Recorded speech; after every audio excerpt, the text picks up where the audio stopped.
So I'd like to discuss a different way of learning. And one of the things that I'm kind of fascinated with is how different people learn different things. In America, we tend to learn how to construct words with alphabetic characters, while in Asia they tend to do it pictorially. Now, what happens? The reason this is kind of interesting to me is what scientists have found is that if a person who is grows up in America learning how to put words together using alphabetic symbols approaches a problem, it's in one way that they approach a problem, and pretty much across the board, every American approaches the problem kind of in a similar way.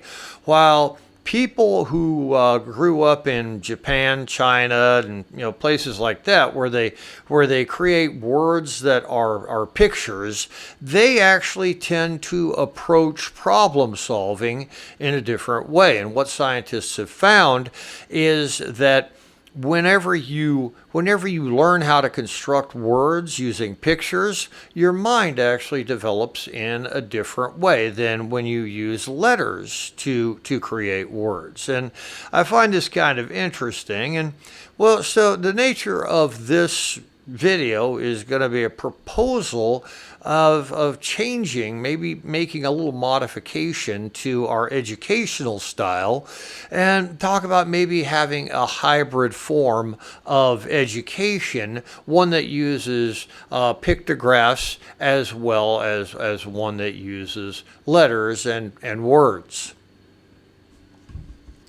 Most people don't realize this, but the way we build words may actually influence the way we think. In the United States, we learn language using letters A, B, C, building words from sound, but in other parts of the world, language is built from meaning. And what's fascinating is that combining both approaches may actually strengthen the brain. There are two primary ways to build language. One is alphabet-based, like English. You build words from sounds. It's step-by-step and linear. The other is meaning-based, like in Mandarin Chinese and Japanese. Words are built from symbols that represent ideas. So instead of sounding things out, you're recognizing patterns. Now, why it matters. Research in cognitive science shows something interesting. People who learn multiple languages, especially very different ones, tend to develop better focus, better flexibility, and better problem-solving skills. And when those languages are completely different systems, sound-based and meaning-based, the brain builds multiple processing pathways. It's like having two tools instead of one. As a real-world example, think about solving a problem. One approach is step-by-step. Check this, test that, isolate the issue. That's the strength of alphabet-based thinking. But another approach is recognizing patterns instantly. This looks familiar. I've seen this before. That's where meaning-based systems shine. And when you combine both, you get someone who can analyze and recognize patterns. So here's the idea. What if our education system introduced both types of language early on? Not just to learn another language, but to develop a more flexible, more capable way of thinking.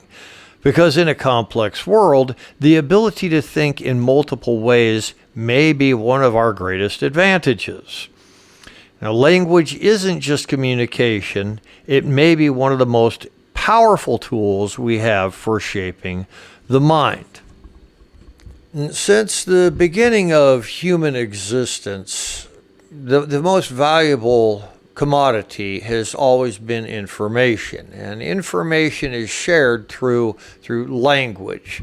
But language is, as we find out, a more powerful tool than just storing and communicating information. Language can actually shape the mind and create synaptic connections in a way that help the brain to function at a higher level.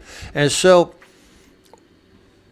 what I see as an engineer, what I tend to do is I try to find the positive in anything. I try to look at something that's an impediment and say, well, it's entirely possible that it's not really an impediment. It's actually something, just a different kind of tool. And this seems like a terrific opportunity. If we in America can teach children in school how to put words together with letters and symbols, and we can teach them how to put words together using pictures, this could actually help them to become much more versatile and stronger adults. So I say that this is a terrific opportunity, and we should try to utilize it.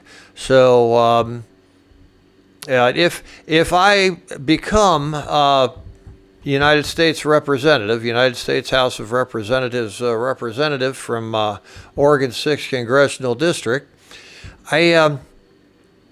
I'll look into this. I'll try to find if this actually helps children to learn better. So I am a write-in candidate for Oregon 6th Congressional District, Thomas W. Timbrooks. So write that in.